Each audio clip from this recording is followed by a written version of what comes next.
Bismillahirrahmanirrahim. Assalamualaikum warahmatullahi wabarakatuh.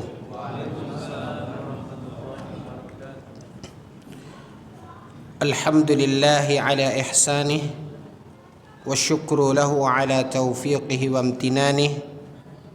Ashhadu an la ilaha illallah ta'ziman li sya'nih wa ashhadu anna Muhammadan abduhu wa rasuluh الداعي إلى رضوانه صلوات ربي وسلامه عليه وعلى آله وأصحابه ومن تبعهم بإحسان إلى يوم الدين أما بعد. Kaum muslimin, ikhwatal iman, puji dan syukur kita munajatkan kehadirat Allah Azza wa Jalla. Salawat beserta salam pada junjungan kita Nabi Muhammad sallallahu alaihi wasallam. Ikhwatal iman, kita, kalau saya tidak salah, besok sudah masuk ke permulaan bulan Dzulqa'dah. Hanya rentang waktu sekitar 1 bulan lebih, maka kita akan bersua dengan satu syariat Allah Jalla wa Ala, yaitu pelaksanaan ibadah haji. Dan bagi sebahagian kaum muslimin yang tidak melaksanakan rukun Islam yang kelima ini, juga disyariatkan kepada kita satu ibadah, yaitu ibadah kurban. Maka berangkat dari apa yang diajarkan oleh Imam Al-Bukhari rahimahullahu ta'ala di dalam kitab beliau dalam bab al-ilmu qabla al-qawli wal amal, yaitu bab yang menjelaskan tentang pentingnya ilmu sebelum kita beramal. Maka melihat dari sisi ini, Bapak dan Ibu, insya Allah kita akan coba mengenengahkan dan mengulas seputar ibadah kurban berdasarkan apa yang ada di dalam syariat Nabi Muhammad sallallahu alaihi wasallam. Kita semua mengetahui bahwasanya ibadah kurban adalah bermula dari apa yang dikisahkan oleh Allah Azza wa Jalla ketika Allah memerintahkan kepada nabinya yang mulia Nabi Ibrahim alaihissalam untuk menyembelih anaknya, yaitu Ismail alaihissalam. Maka tatkala sebagaimana diceritakan oleh Allah Azza wa Jalla, disampaikan oleh Nabi Ibrahim kepada anaknya Ismail, maka Ismail dengan penuh keyakinan dan keimanannya, maka Ismail yang ketika itu masih berusia belia, beliau mengatakan, ya abatif al ma tu'mar satajiduni insyaallah minas sabirin. Maka dikatakan oleh Ismail, diceritakan oleh Allah Azza wa Jalla di dalam Al-Quran, wahai ayahku, if'al ma tu'mar, lakukan apa yang telah diperintahkan oleh Allah Jalla wa'ala kepadamu. Satajiduni insyaallah minas sabirin. Niscaya engkau akan mendapatkan aku termasuk dari orang-orang yang bersabar menerima ketetapan dan ketentuan Allah Tabaraka wa Ta'ala. Dan seperti yang dikisahkan di dalam firman Allah Azza wa Jalla, di saat Nabi Ibrahim alaihissalam akan menunaikan apa yang diperintahkan oleh Allah Azza wa Jalla untuk menyembelih anaknya. Allah tabaraka wa taala mengatakan wa fadainahu bidzibhin azim. Lalu kata Allah Azza wa Jalla, Allah pun kemudian mengganti Nabi Ismail yang akan disembelih oleh Nabi Ibrahim sebagaimana yang diperintahkan oleh Allah Azza wa Jalla, maka digantikan oleh Allah tabaraka wa taala dengan seekor domba yang besar. Wa fadainahu bidzibhin azim. Maka inilah awal mula disyariatkannya ibadah kurban, dan itu terus berlanjut sampai kepada syariat Nabi Muhammad sallallahu alaihi wasallam. Makanya kita pun akan mendapatkan penjelasan di dalam hadis-hadis yang sahih terkait tentang ibadah kurban ini dijalankan dan dilaksanakan oleh Nabi sallallahu alaihi wasallam, di mana Nabi menyembelih seekor kambing ketika beliau melaksanakan ibadah kurban pada waktu yang telah ditentukan oleh Allah Azza wa Jalla. Maka dari ayat dan hadis apa yang dijalankan oleh Nabi sallallahu alaihi wasallam, kaum muslimin ijma', kaum muslimin sepakat, dan konsensus kaum mukminin tidak ada perselisihan dan perbedaan pendapat tentang tentang syariat ibadah kurban. Maka semua kaum mukminin ijma', konsensus kaum mukminin tentang syariat ibadah kurban. Dan itulah yang alhamdulillah di masyarakat kita juga hal itu sangat mendapatkan perhatian di kalangan kaum muslimin, di masjid-masjid, di musalla-musalla, atau apapun lembaga-lembaga yang juga melaksanakan ibadah kurban, memberikan kelapangan dan kemudahan kepada kaum muslimin untuk menunaikan apa yang Allah tabaraka wa taala syariatkan. Sebagaimana juga di zaman Nabi sallallahu alaihi wasallam, Nabi pun menunjuk seorang sahabat, seperti apa yang diceritakan oleh Ali bin Abi Thalib radhiyallahu anhu, ketika Nabi sallallahu alaihi wasallam memerintahkan Ali bin Abi Thalib untuk mengurus pelaksanaan ibadah kurban di zaman Nabi sallallahu alaihi wasallam, yang tergambar di dalam beberapa hadis yang nanti akan terlihat oleh kita menjelaskan hukum-hukum yang perlu diperhatikan terkait tentang ibadah kurban ini. Sebelum kita sampai kepada poin-poin yang berkaitan dengan hukumnya, maka kaum muslimin yang dimuliakan oleh Allah Azza wa Jalla, tentang bagaimana pemilihan dari hewan kurban, dari jenis hewan kurban. Yang kedua, tentang apa saja aib atau kekurangan yang tidak layak bila ada pada seekor hewan, maka dia tidak bisa dijadikan sebagai hewan kurban. Kemudian juga ada penjelasan di dalam hadis tersebut bagaimana pendistribusian dari daging kurban tersebut. Ada beberapa hukum yang bisa kita fahami dari hadis Nabi sallallahu alaihi wasallam, seperti apa yang diceritakan oleh sahabat Nabi Ali bin Abi Thalib dan yang lainnya. Sebelum kita sampai kepada poin-poin ini, ikhwatal iman, poin yang pertama yang ingin kita ketengahkan adalah apa hukum kurban tersebut. Dalam penentuan apakah hukum kurban itu wajib ataukah dia mustahab, yaitu hukum seseorang wajibkah dia berkurban, atau sebenarnya itu bukan sebuah kewajiban tetapi dia adalah sesuatu yang disunnatkan.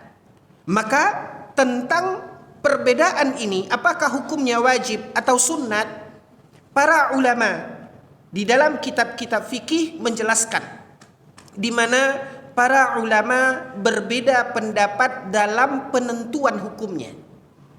Maka sebagian para ulama mengatakan hukum kurban tersebut adalah wajib bagi yang mampu. Dan ini adalah pendapat jumhur para ulama. Ini adalah pendapat mayoritas para ulama. Kendati pun ada sebahagian kecil, sekelompok kecil dari sebagian para ulama mengatakan tidak sampai kepada hukum wajib, tetapi dia adalah sesuatu yang dianjurkan, yang tidak sampai kepada hukum wajib, tetapi hukumnya adalah mustahab. Terlepas dari masing-masing alasan di dalam dua pendapat ini, maka pendapat yang paling rajih, pendapat yang paling kuat yang dijelaskan diantaranya oleh Syekh Muhammad bin Saleh Al-Utsaimin di dalam risalah beliau adalah pendapat jumhur para ulama, pendapat mayoritas para ulama bahwasanya ibadah kurban itu adalah fardu atau adalah kewajiban bagi kaum mukminin yang memiliki kelapangan rezeki. Maka hukumnya wajib berdasarkan sabda Nabi sallallahu alaihi wasallam di dalam hadis yang sahih. Kata Nabi sallallahu alaihi wasallam, "May yajidis sa'ah." Barang siapa yang memiliki kelapangan, falam yudhi, akan tetapi dia tidak berkurban. Dia memiliki kelapangan rezeki, dia mampu untuk berkurban, falam yudhi, kata Nabi, akan tetapi dia tidak berkurban. Kemudian Nabi SAW mengatakan, fala yaqrabanna musallana. Kata Nabi SAW, orang yang memiliki kelapangan rezeki, orang yang memiliki kemampuan, namun dia tidak berkurban, jangan coba-coba dekati musalla kami, kata Nabi. Ini penolakan dari Nabi SAW dan penegasan dari Nabi SAW, sehingga berdasarkan hadis ini, jumhur para ulama mengatakan hukumnya adalah wajib. Yang artinya, bila seseorang memiliki kelapangan rezeki, memiliki kemampuan, namun dia tidak berkurban, maka dia berdosa karena hukumnya adalah wajib berdasarkan hadis yang tadi kita bacakan.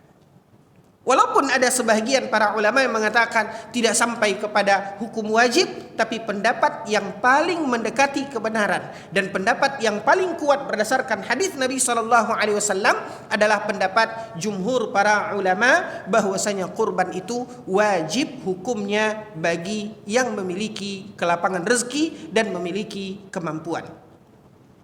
Yang kedua, kaum muslimin yang dimuliakan oleh Allah, secara definisi ibadah kurban dalam apa yang dibahas oleh para ulama di dalam kitab-kitab sunan, di mana ibadah kurban itu adalah menyembelih bahimatul an'am.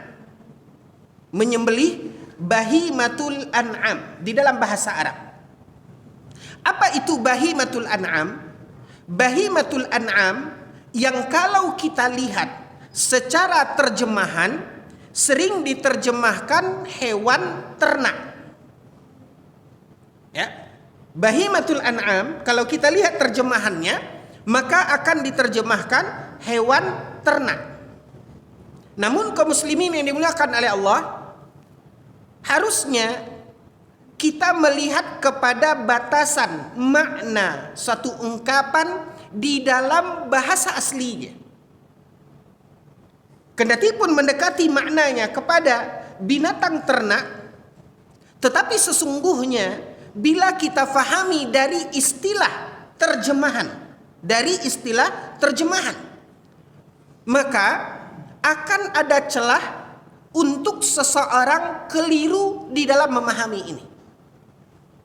Karena kalau kita lihat dalam dunia peternakan, banyak dari jenis hewan yang diternakkan. Kita berbicara hewan yang halal untuk dimakan. Maka di sini kaum muslimin yang dimuliakan oleh Allah, kita tahu ada orang beternak ayam, kita tahu ada orang beternak ikan, ada orang beternak kelinci dan yang lainnya. Maka jenis-jenis hewan seperti ayam, ikan, bebek dan sejenisnya, maka ini memang adalah hewan ternak. Tetapi sesungguhnya di dalam bahasa Arab itu tidak disebut bahimatul an'am. sebenarnya makna bahimatul an'am?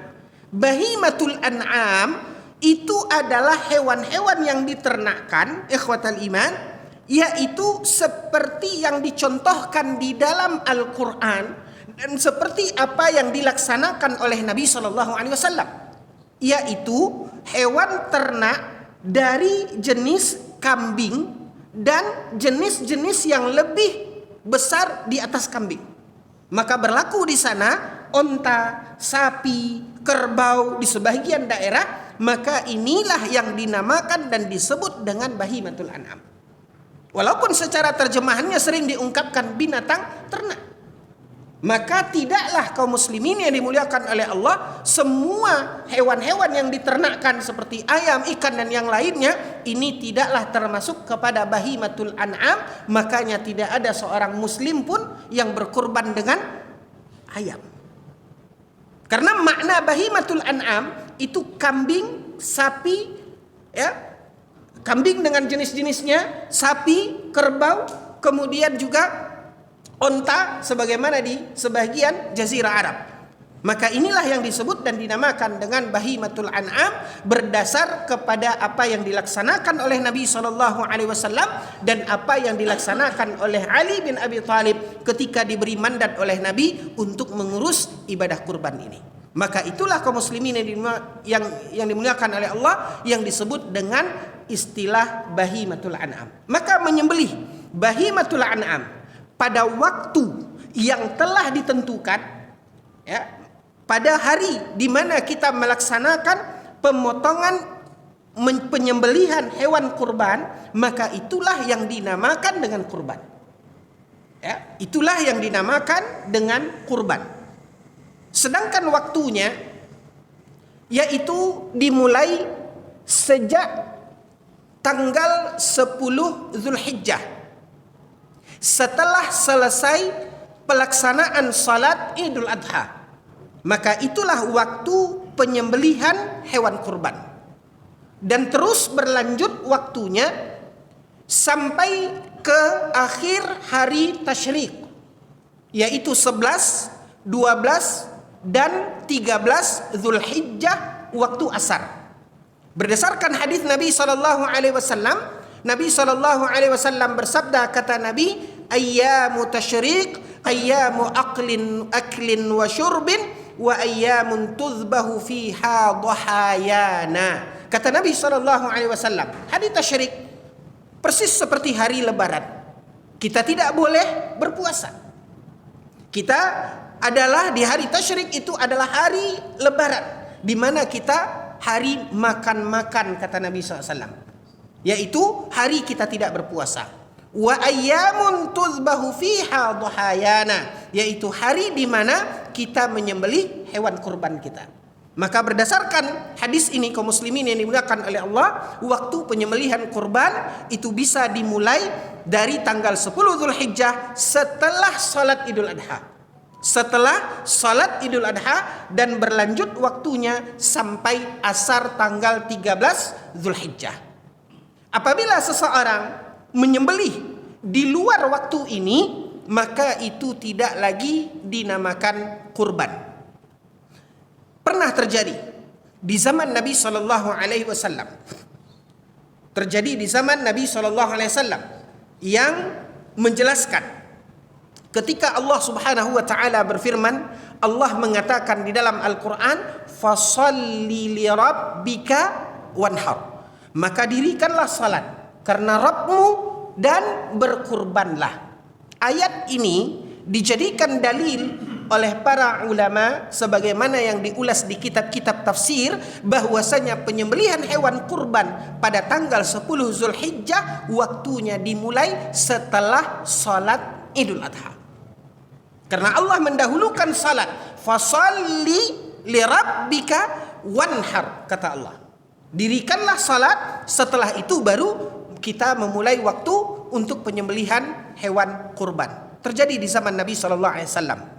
Ada seorang sahabat, ketika dia mendengarkan apa yang diajarkan oleh Nabi antara perbedaan pelaksanaan salat Idul Fitri dengan Idul Adha, di mana pada salat Idul Fitri, sebelum keluar untuk melakukan salat, Nabi sallallahu alaihi wasallam istasbaha birutab.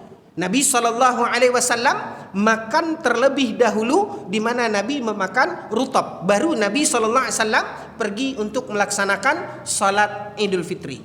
Sedangkan di salat Idul Adha, Nabi sallallahu alaihi wasallam mengajarkan berbeda dengan Idul Fitri, di mana sebaiknya seorang mukmin sebelum melaksanakan salat Idul Adha, maka dianjurkan dia untuk tidak makan dan minum apa-apa sampai selesai salat Idul Adha.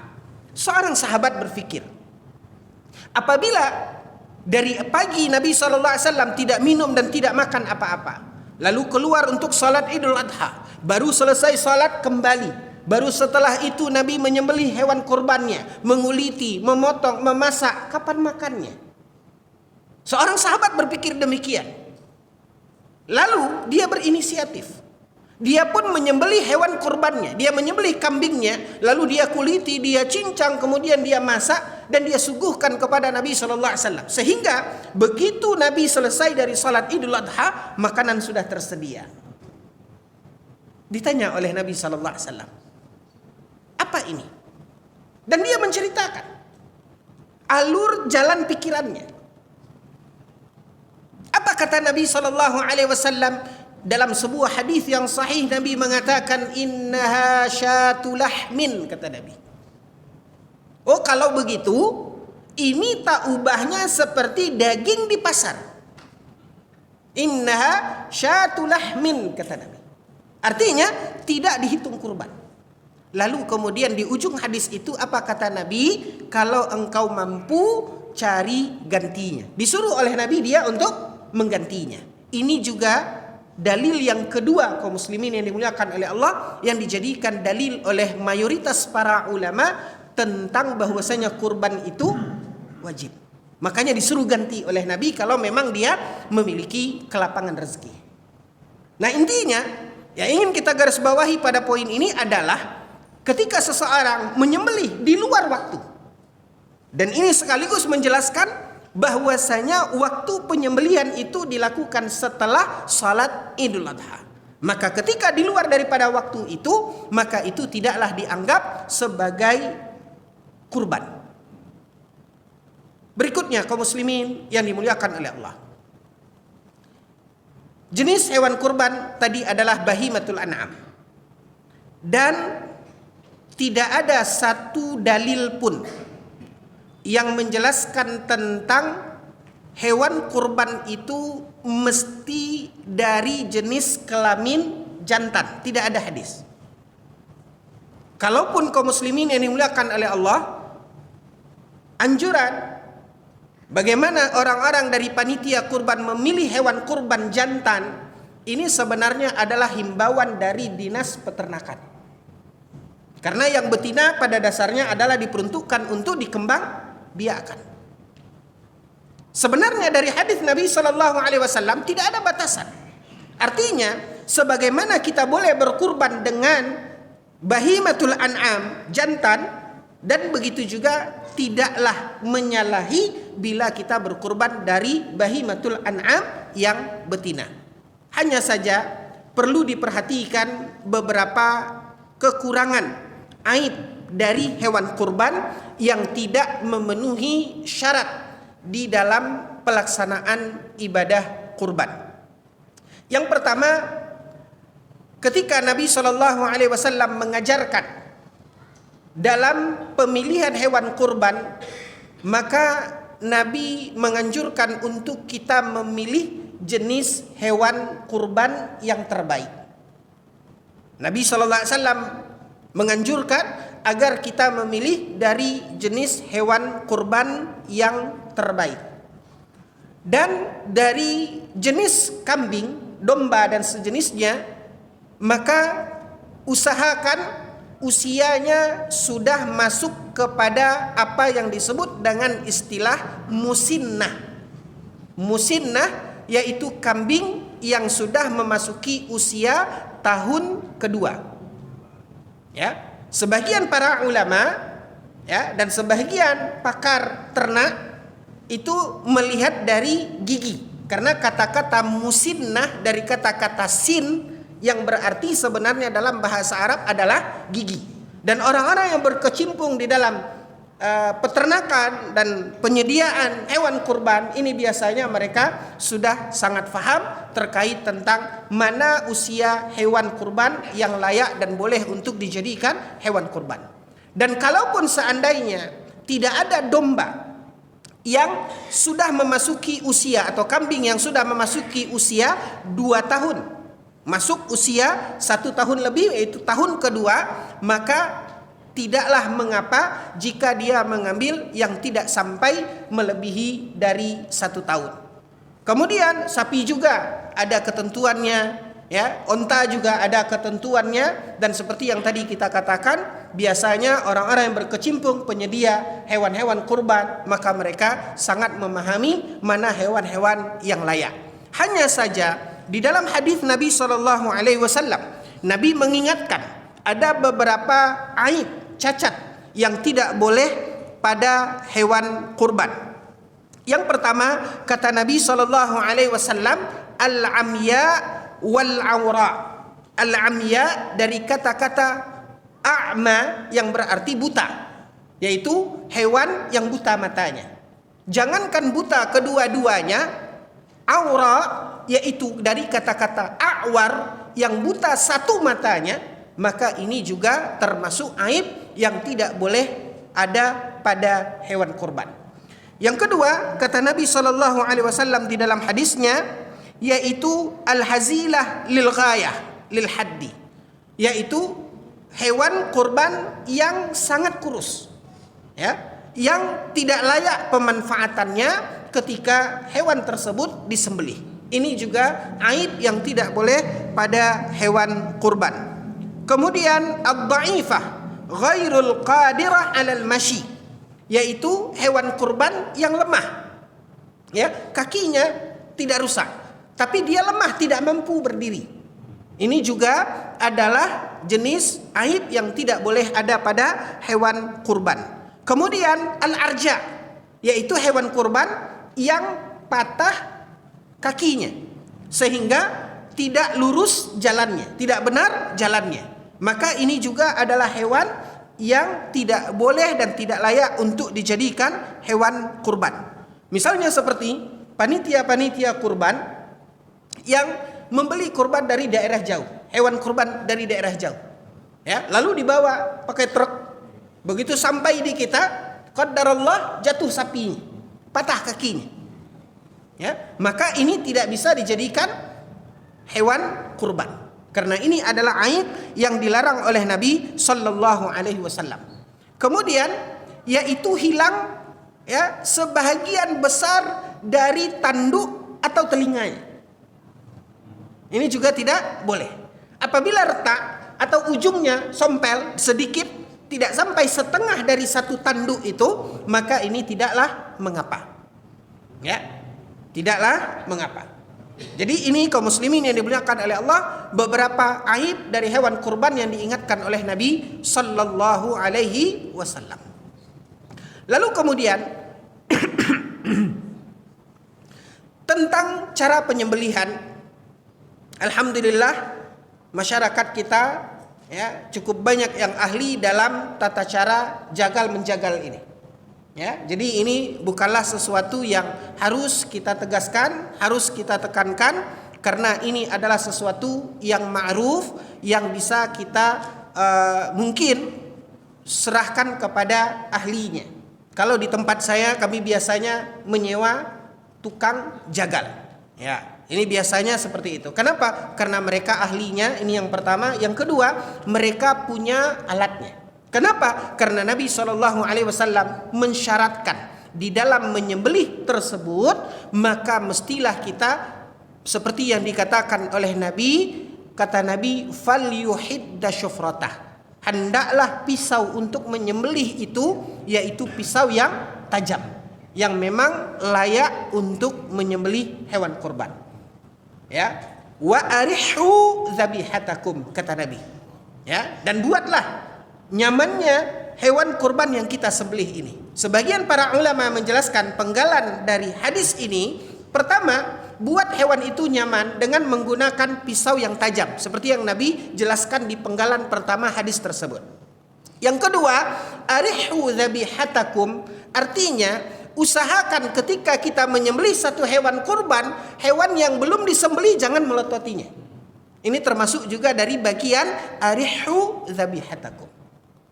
Nah, kaum muslimin yang dimuliakan oleh Allah, adapun syarat penyembelihan yaitu terpotongnya 2 dari 3 urat yang ada di leher hewan tersebut.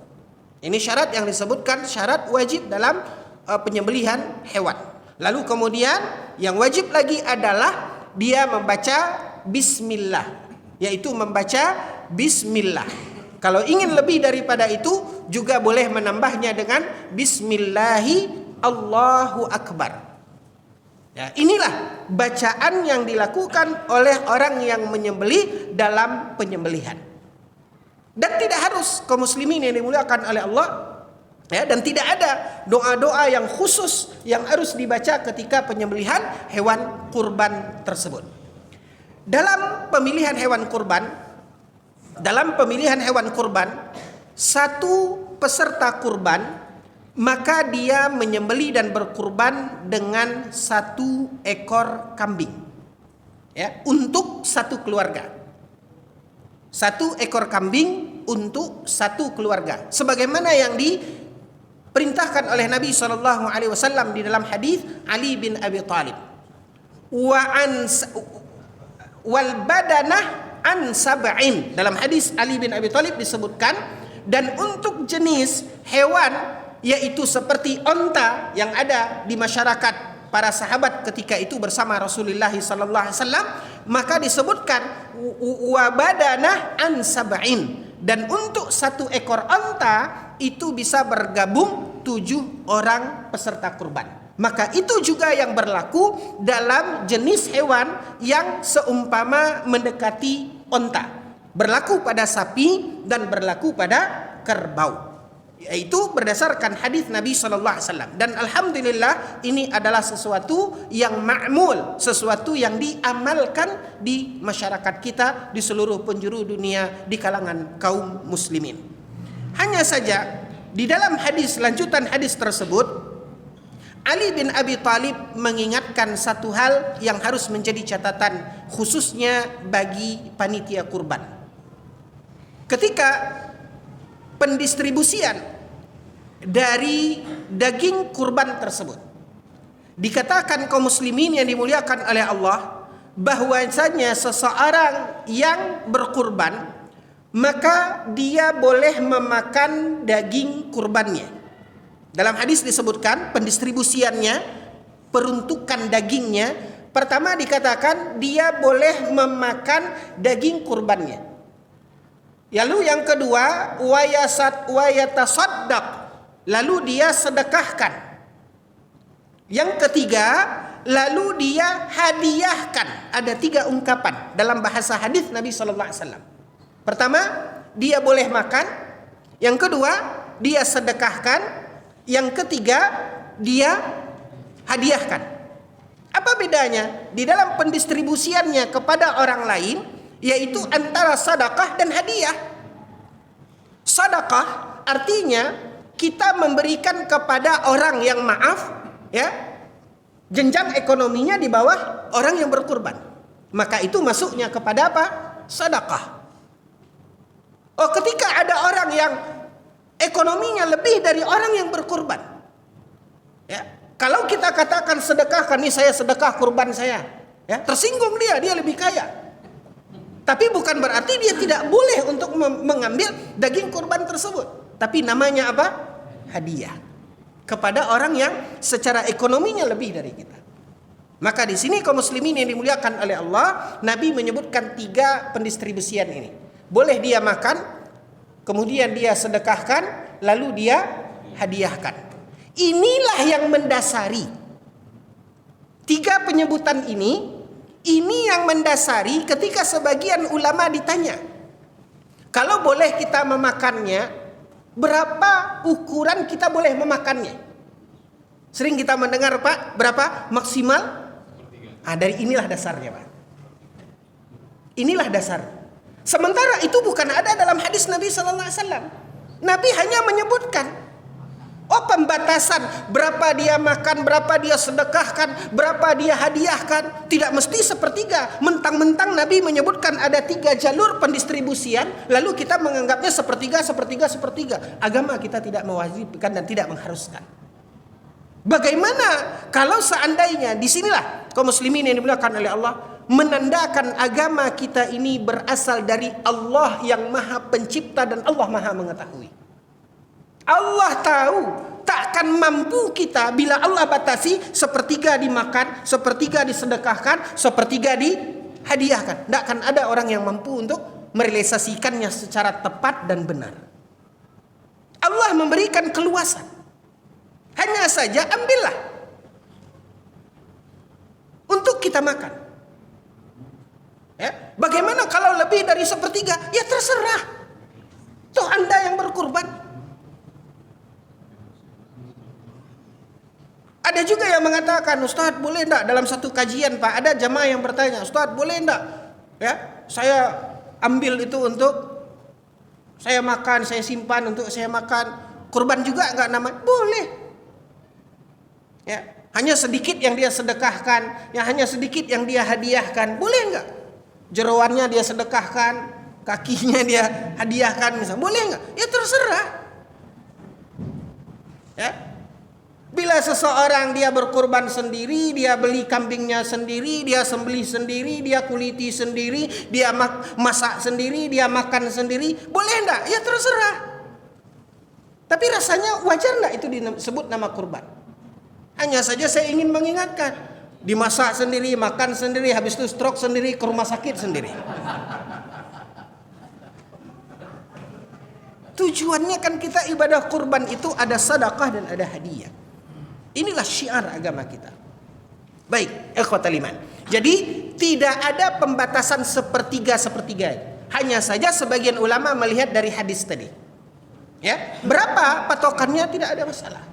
Sebagaimana kaum muslimin yang dimuliakan oleh Allah Azza wa Jalla, tidak ada nas yang sharih yang mengatakan tidak boleh daging kurban itu bertahan lebih dari 3 hari. Ada juga di sebagian masyarakat. Ya, hanya saja tanya hati kita. Kalau seseorang yang berkorban lalu dia kop semuanya, dia ambil lebih banyak, hanya sebagian kecil yang dia sedekahkan, yang sebagian kecil dia hadiahkan, dia ambil sendiri. Tanya, ente kurban sebenarnya atau apa? Kan gitu. Jadi kaum muslimin yang dimuliakan oleh Allah, berangkatlah kita dari ini adalah ibadah. Sebagaimana juga peserta kurban mendatangi panitia kurban. Berapa kurbannya? Ya, 2,7. Oh, mahal kali. Di sana 2,3. Ente mau berkurban atau beli daging? Makanya tadi kita sebutkan poinnya adalah Nabi menganjurkan kita untuk memilih yang apa? Yang terbaik. Makanya kaum muslimin yang dimuliakan oleh Allah, tidak salah. Bahkan itu memiliki sebuah nilai tambah ketika seseorang memiliki kemampuan. Ya udah, saya sendiri, saya berkurban 1 ekor sapi misalnya. Walaupun 1 ekor sapi itu terwakili untuk 7 orang. Atau seseorang berkurban ya dengan seekor sapi yang besar. Sapi yang besar. Ya, boleh apa tidak? Ya boleh. Ini akan memiliki nilai tambah dari apa yang dianjurkan oleh Nabi SAW untuk memilih hewan kurban yang terbaik. Baik.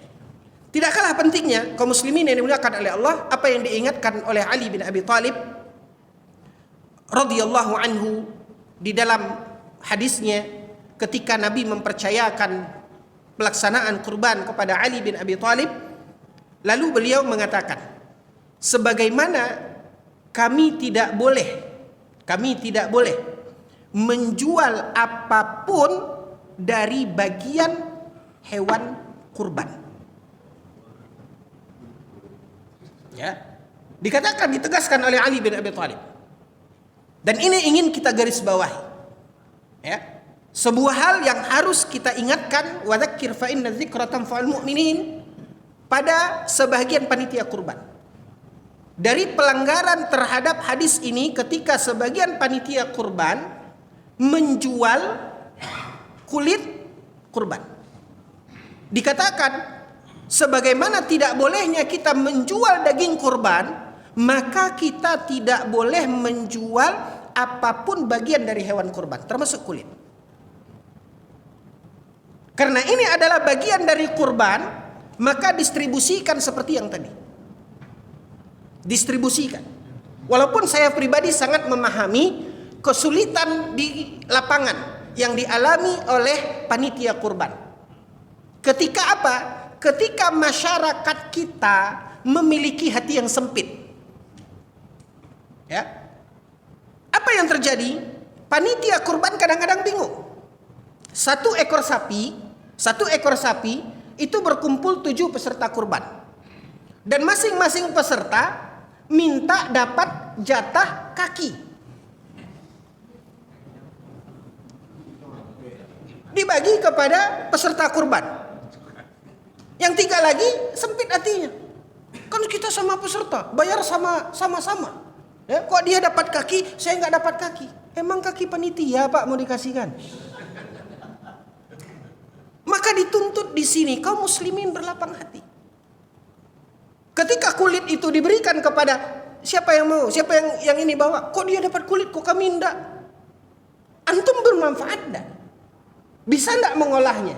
Akan bisa enggak antum memanfaatkannya? Kan itu. Nah, disinilah kaum muslimin yang dimuliakan oleh Allah, pembahasan ini mesti juga kita memberikan edukasi kelapangan hati kepada kaum muslimin. Ya.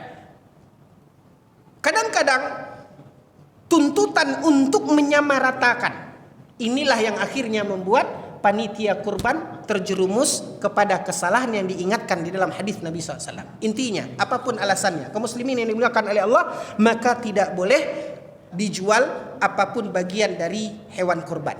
Sebagian panitia menjual kulit kurban tersebut beralasan untuk biaya operasional. Ini juga sebuah kesalahan. Apapun alasannya. Diingatkan oleh Nabi tidak boleh menjual. Bila mana panitia membutuhkan biaya untuk pelaksanaan, maka tagihkan itu kepada peserta kurban sejak awal. Misalnya untuk pembelian hewannya segini, ya 2,5 juta untuk seekor kambing. Untuk operasionalnya maka lebihkan.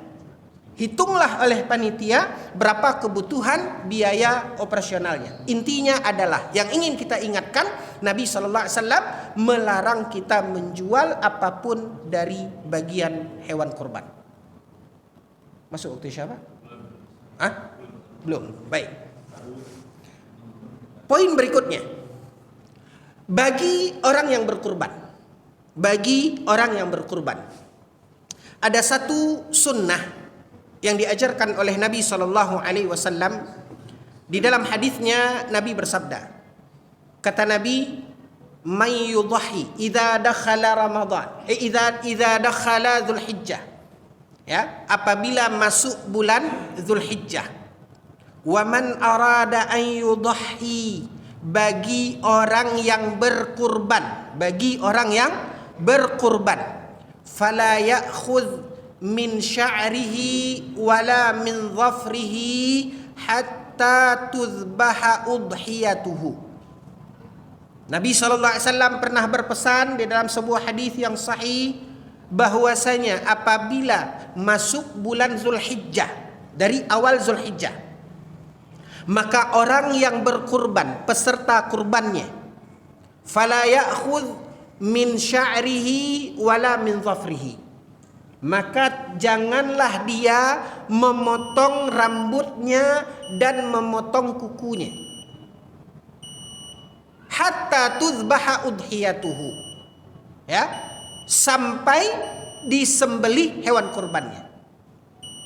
Ini adalah sebuah anjuran dari Nabi SAW, dan Syekh Muhammad bin Shalih Al-Utsaimin ketika menjelaskan hadis ini beliau mengatakan wa hadza mustahab. Ini adalah sesuatu tidak wajib, tapi dia adalah hukumnya mustahab atau sunnat. Dan apabila seseorang tidak mengindahkan ini, ya misalnya dia tetap potong rambut, potong kuku, ya, setelah masuk bulan Zulhijjah sebelum disembelih hewan kurbannya, maka kurbannya tetap sah. Tapi ini adalah satu anjuran amalan sunnat yang diajarkan oleh Nabi sallallahu alaihi wasallam. Terus, bagaimana hukumnya berkurban atas nama orang yang ada namanya, misalnya ALM fulan, ALMH fulana, ya. Ini tanda kode orang yang telah meninggal dunia, yang diungkapan masyarakat kita almarhum, almarhumah. Nah, bagaimana hukumnya dalam pandangan syariat? Dalam masalah ini, ikhwatal iman, para ulama berbeda pendapat. Sebahagian para ulama yang menyamakan kurban itu sama dengan sedekah. Sebagian para ulama yang menyamakan kurban itu sama dengan sedekah, maka sebagaimana sedekah boleh atas nama orang yang telah meninggal dunia. Karena Nabi SAW pernah menerima sedekah yang diberikan oleh seseorang atas nama orang tuanya yang telah meninggal dunia. Dan ini adalah sesuatu yang disepakati oleh para ulama tentang sedekah, yaitu bolehnya seseorang bersedekah atas nama orang yang telah meninggal dunia. Nah, ketika sebagian para ulama memandang kurban itu sama dengan sedekah, makanya sebagian para ulama mengatakan boleh berkurban atas nama orang yang telah meninggal dunia, menurut pandangan sebagian para ulama. Sebagian para ulama yang lain, ya, sebagian para ulama yang lain mengatakan tidak sama antara kurban dengan sedekah. Sedekah ya sedekah, kurban ya kurban. Karena tidak sama antara kurban dengan sedekah, walaupun ya para ulama dalam pendapat ini sepakat bahwasanya sedekah itu boleh atas nama orang yang telah meninggal dunia, tapi karena kurban tidak sama dengan sedekah, makanya mereka berpendapat tidak boleh berkurban atas nama orang yang telah meninggal dunia. Jadi dalam permasalahan ini, kaum muslimin yang dimuliakan oleh Allah, para ulama berbeda pendapat. Para ulama mutaakhirin di zaman kita, di abad kita, di antara para ulama yang membolehkan, mengatakan boleh bersedekah, boleh berkurban atas nama orang yang telah meninggal dunia, seperti di antaranya adalah Syekh Abdul Aziz bin Abdullah bin Baz. Beliau mengatakan boleh karena dia sama dengan sedekah. Namun Syekh Muhammad bin Saleh Al-Utsaimin rahimahumullahu taala berpendapat pada pendapat yang kedua, yang mengatakan sedekah berbeda dengan kurban. Dalam perbedaan pendapat ini, wallahu taala alam, saya pribadi saya lebih cenderung kepada pendapat yang kedua. Karena kalau kita tilik secara detail, maka tidaklah sama, walaupun memiliki beberapa kemiripan, tapi tidak sama antara kurban dengan sedekah. Sedekah ya kurban. Apa pembuktiannya? Pembuktiannya pertama, kalau seandainya ya sama antara kurban dan sedekah, kenapa panitia kurban mesti capek-capek untuk mencari hewan kurban sampai keluar kota? Bagikan saja uangnya, kenapa tidak?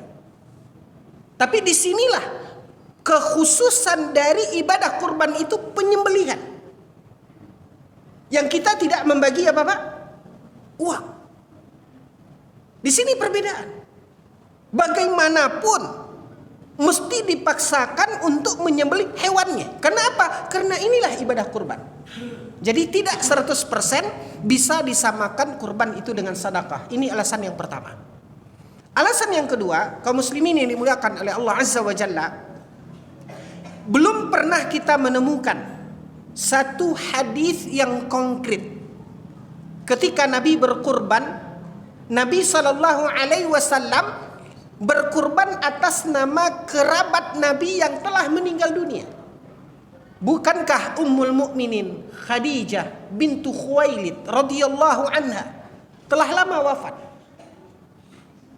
Dan Nabi SAW setelah wafat, bahkan sebelum hijrahnya Nabi, sampai Nabi kemudian hijrah dan turunnya syariat berkurban, belum ada satu hadis pun secara konkret yang menjelaskan Nabi berkurban atas nama Khadijah, istri yang dicintai oleh Nabi SAW.